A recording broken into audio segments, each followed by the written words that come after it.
Hello friends, आप सबका स्वागत है। मैं हूं डॉक्टर रवि। मैंने आगरा मेंटल हॉस्पिटल से एमडी साइकेट्री किया है। फ्रेंड, आज है 24 मई और आज है वर्ल्ड स्किज़ोफ्रेनिया डे। तो आज मैंने सोचा कि इस टॉपिक पे मैं बात करता हूं, क्योंकि स्किज़ोफ्रेनिया जो है मानसिक रोग में सबसे खतरनाक मेंटल प्रॉब्लम है, एक मेंटल डिसऑर्डर है। इस पर हमें बात करना चाहिए। तो इसमें मैंने सोचा कि आज हम बात करते हैं इस वीडियो में।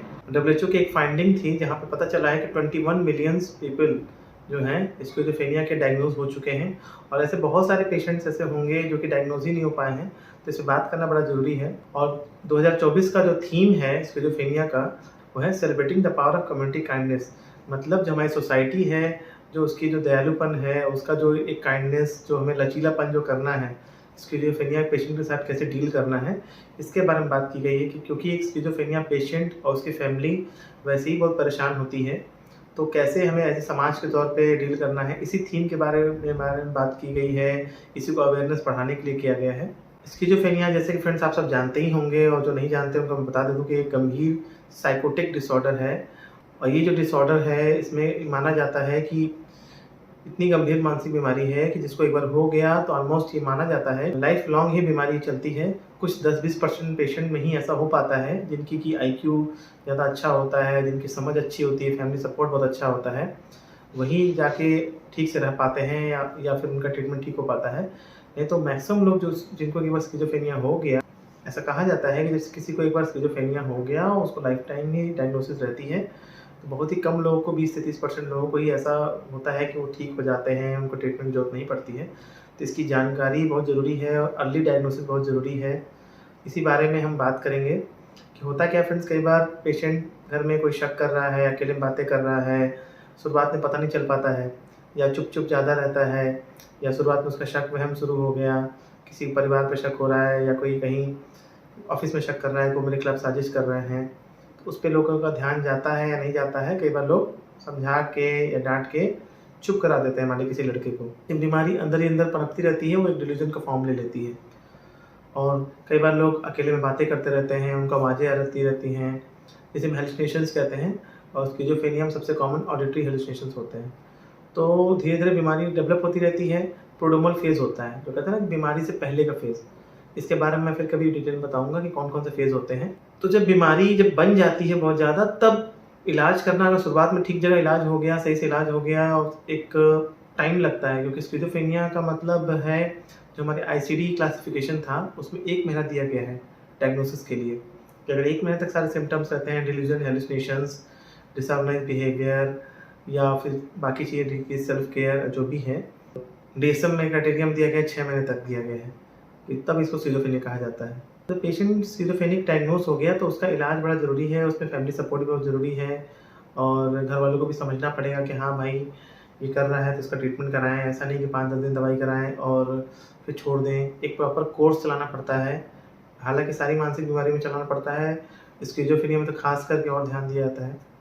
ये जो थीम है वर्ल्ड स्किज़ोफ्रेनिया डे में, जिसमें कि कहा गया है कम्युनिटी को इन्वॉल्व किया गया है, सोसाइटी को इन्वॉल्व किया गया है, इसके बारे में बात करना ज़रूरी है। क्योंकि क्या होता है फ्रेंड्स कि जैसे मान लीजिए किसी घर में किसी को स्किज़ोफ्रेनिया हो गया, या साइकोटिक पेशेंट हो गया, जिसको लोग नॉर्मली साइको बोल देते हैं या पागल बोल देते हैं।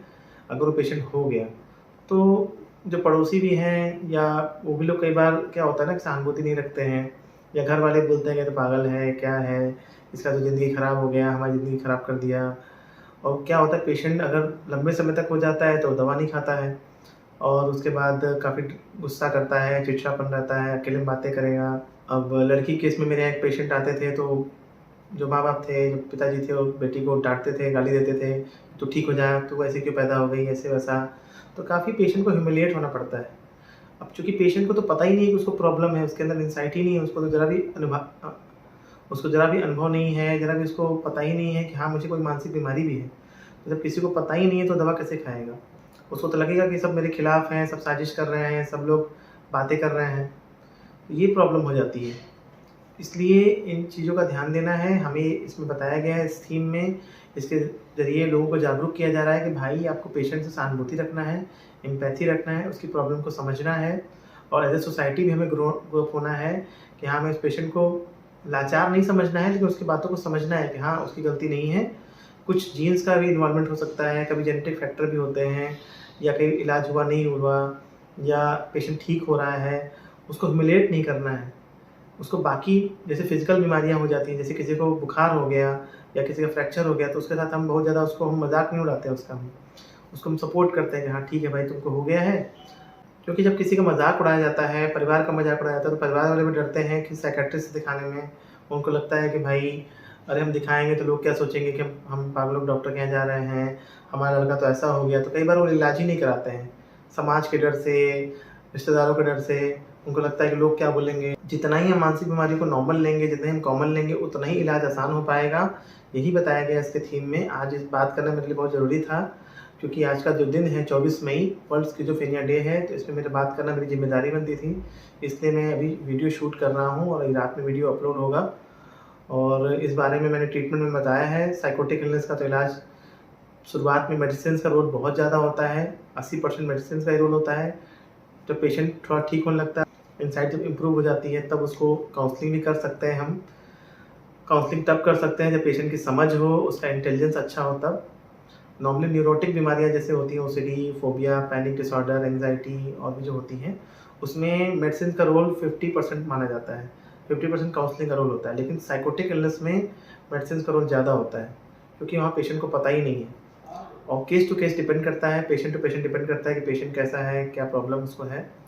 तो इस बारे में हम फिर कभी बात करेंगे। फ्रेंड्स, उम्मीद करता हूँ आपको टॉपिक अच्छा लगा होगा तो किसी जानने वाले से शेयर करिएगा। मिलते हैं आपसे एक नई वीडियो में, तब तक के लिए नमस्कार।